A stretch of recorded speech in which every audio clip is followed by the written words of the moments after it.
लाभदायकता अनुपात का यह चौथा पॉइंट है विनियोग पर लाभ दर, रिटर्न ऑन इन्वेस्टमेंट। इसे हम शॉर्ट फॉर्म में कहते हैं ROI। R for return, O for on, I for investment. यह व्यवसाय की लाभ ज्ञात करने का सबसे महत्वपूर्ण साधन है। इसके द्वारा हम व्यवसाय में होने वाले लाभ की गणना करते हैं। यह अनुपात अर्जित लाभ तथा विनियोजित पूंजी, हमने व्यापार में कितनी पूंजी विनियोजित की है, विनियोग किया है और उसके बदले में हमें कितना प्रॉफिट हमें प्राप्त हुआ है, इसके बीच में संबंध को बताता है। इसकी गणना भी प्रतिशत के रूप में होती है, अर्थात प्रत्येक लाभदायकता अनुपात प्रॉफिटेबिलिटी रेशो की गणना हम परसेंटेज में करते हैं। It is the suitable ratio to get profit of business. It shows the relation between net profit and capital employed. It is calculated in percentage also. इसकी गणना भी हम प्रतिशत रूप में करते हैं। ROI equal to R for return on investment equal to net profit, और नेट प्रॉफिट भी कौन सा, बिफोर इंटरेस्ट, ब्याज से पहले, बिफोर टैक्स, आयकर से पहले, एंड डिविडेंड, और लाभांश से पहले।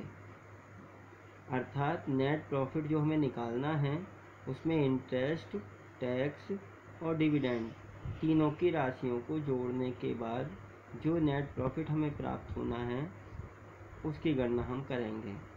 अपॉन कैपिटल एम्प्लॉयड, कितनी पूंजी लगाई गई है, इंटू 100।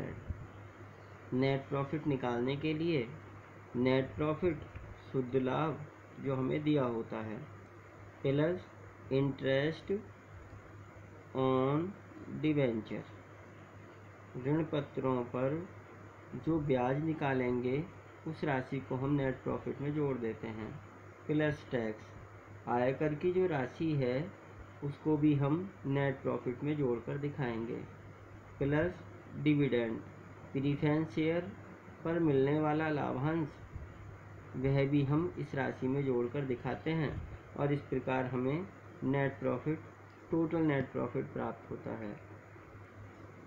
कैपिटल एम्प्लॉयड, विनियोजित पूंजी। एक बिजनेसमैन ने कौन कौन सी पूंजी विनियोजित की हैं उसके लेखे को हम इसमें समझेंगे। इक्विटी शेयर कैपिटल, समता अंश पूंजी, प्रीफरेंस शेयर कैपिटल, पूर्वाधिकार अंश पूंजी। दो अंशों के माध्यम से कोई भी व्यापारी अपनी पूंजी को विनियोजित करता है। समता अंश पूंजी इक्विटी शेयर कैपिटल, पूर्वाधिकार अंश पूंजी preference share capital, plus reserve and surplus. जो रिजर्व हमारे बने हुए हैं या जो हमारा सरप्लस है, आधिक्य है, उसको भी हम इसमें शामिल करते हैं। प्लस लॉन्ग टर्म लोन, दीर्घकालीन अवधि के ऋण, ऐसे ऋण जो चालू वर्ष में नहीं चुकाए जाते, ऐसे ऋणों को हम शामिल करते हैं, जिसमें डिवेंचर और लोन दोनों को शामिल किया जाता है। लॉन्ग टर्म प्रोविज़न, ऐसे आयोजन जिनका उपयोग चालू वर्ष में न करके आगामी वर्षों के लिए भी किया जाता है, वो लॉन्ग टर्म लोन होते हैं, और उनकी गणना भी हम कैपिटल एम्प्लॉयड में करते हैं। तो इस प्रकार कैपिटल एम्प्लॉयड में equity share capital, preference share capital, reserve and surplus, long term loan जिसमें डिवेंचर और लोन को शामिल किया जाता है, लॉन्ग टर्म लोन प्रोविज़न, दीर्घकालीन आयोजनों को भी इसमें शामिल किया जाता है। एक एग्जाम्पल के थ्रू हमें समझना है।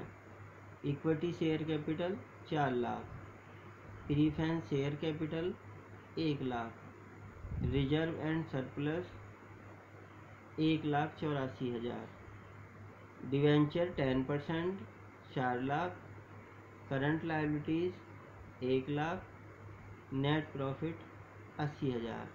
हमें फाइंड आउट करना है